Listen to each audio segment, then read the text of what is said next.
La drague directe, pure et dure, pas de censure. Bienvenue dans le Coach Drague podcast. Je suis Consti de coachdrague.com. Cher auditeur, dans l'épisode précédent du Coach Drague podcast, je t'ai raconté comment je me suis pris un gros râteau. Un gros râteau qui m'avait déstabilisé émotionnellement. J'étais déçu, vexé, frustré. Je t'ai également expliqué comment j'ai fait pour retrouver le moral et le sourire. Alors, la suite? Que s'est-il passé? Est-ce que j'ai continué? Ou est-ce que je suis rentré à la maison? Est-ce que je me suis pris encore des râteaux? Ou est-ce que j'ai réussi à attraper un joli petit poisson? Voici la réponse. J'ai continué, je suis allé à l'autre côté de la salle, et là, j'ai pris une fille pour danser un slow. Elle était un peu crispée, elle n'arrivait pas à se détendre entièrement.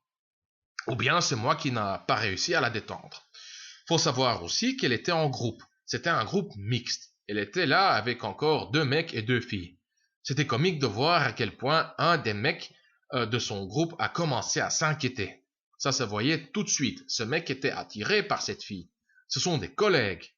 Mais c'est le genre de mec à ne rien faire. C'est le mec qui attend, qui est serviable, patient, gentil, attentionné. Bref, le nice guy typique. Quand j'ai pris la fille pour danser, le mec a jeté un regard inquiet à la fille comme pour dire « Est-ce que c'est ok? Je suis là pour te protéger. » Bon, c'est gentil, c'est mignon, mais le mec communiquait surtout de la peur. Il n'était pas en train de danser, il ne s'amusait pas, il ne mettait aucune ambiance. Il restait en retraite et il s'inquiétait.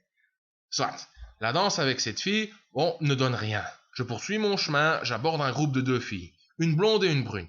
Je dis à la blonde, toi et moi, on ne s'est pas encore parlé ce soir, ce n'est pas normal. Enchanté, mon nom est... Et je lui tends la main. Nous faisons connaissance, le courant passe. Mais, de près, elle est moins belle que de loin. N'oublie pas qu'on est en boîte et qu'il fait sombre. On papote un petit peu. Elle me présente sa copine, la brune. Elle s'appelle Caroline. Et je constate tout de suite que Caroline est réceptive. Je lui serre la main, je lui fais la bise et je lui tiens la main. Je ne la lâche pas. Pendant que je lui tiens la main, je serre un petit peu. Et elle serre en retour, ce qui est très bon signe. Pendant qu'on parle, je me rapproche. Elle se rapproche en retour, encore un énorme signe d'intérêt. Sa copine va aux toilettes. Et là, je la colle contre moi. On danse, elle fait des déhanchements, elle roule des fesses. Cette fille est super enthousiaste et réceptive. Et franchement, ça n'a rien à voir avec mon game.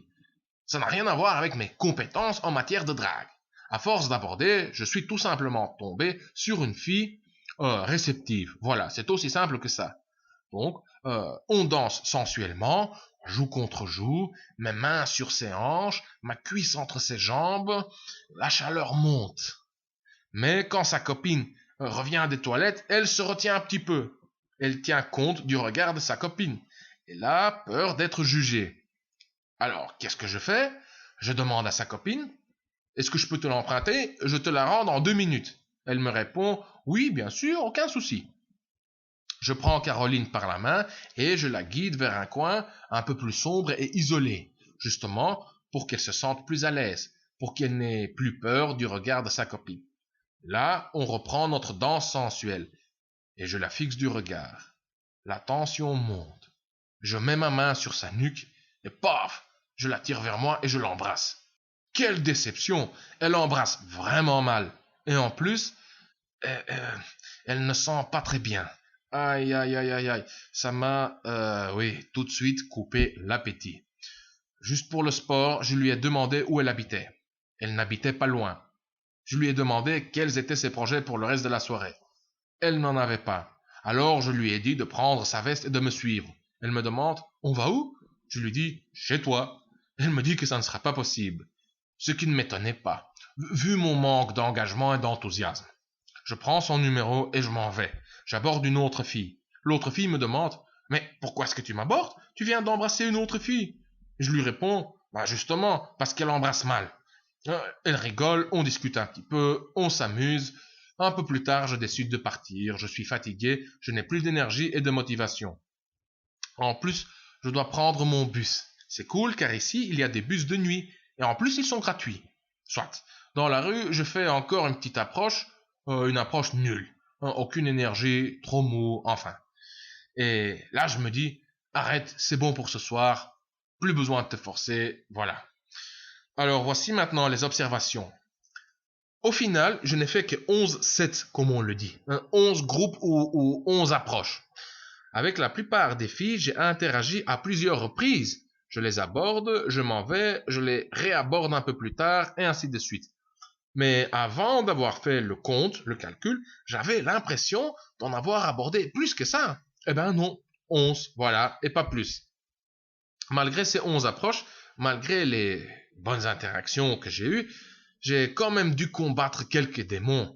J'avais parfois des baisses de motivation, des baisses de morale, j'avais des doutes, parfois j'hésitais, parfois je me sentais pas suffisamment bien, je me sentais inférieur, parfois j'avais des sentiments de frustration, de déception, parfois je partais trop tôt, parfois j'initiais le contact physique trop tôt, d'autres fois je n'étais pas assez percutant, pas assez direct. Mais ce dont je suis le plus fier, c'est que j'ai réussi à trouver le moral assez rapidement après le râteau violent. La morale de l'histoire, la drague est une pratique, un art tellement riche et varié. Ce n'est pas que courir après les nanas, c'est beaucoup plus que ça. Tu dois t'adapter aux différents environnements. Tu dois gérer tes émotions, la peur, la frustration, l'hésitation, l'enthousiasme, la tension sexuelle. Tu dois développer tes compétences verbales. Tu dois développer de la tchatch. Tu dois savoir comment créer de l'intimité, comment créer de la tension sexuelle. Tu dois savoir comment guider l'interaction et ainsi de suite. Contrairement à ce que certains débutants peuvent penser, la drague n'a rien de glamoureux. Souvent, c'est assez bordélique et imprévisible. Mais ça en vaut vraiment la peine. Voilà, cher auditeur, je te rappelle que je viens de terminer une interview avec un grand nom de la séduction.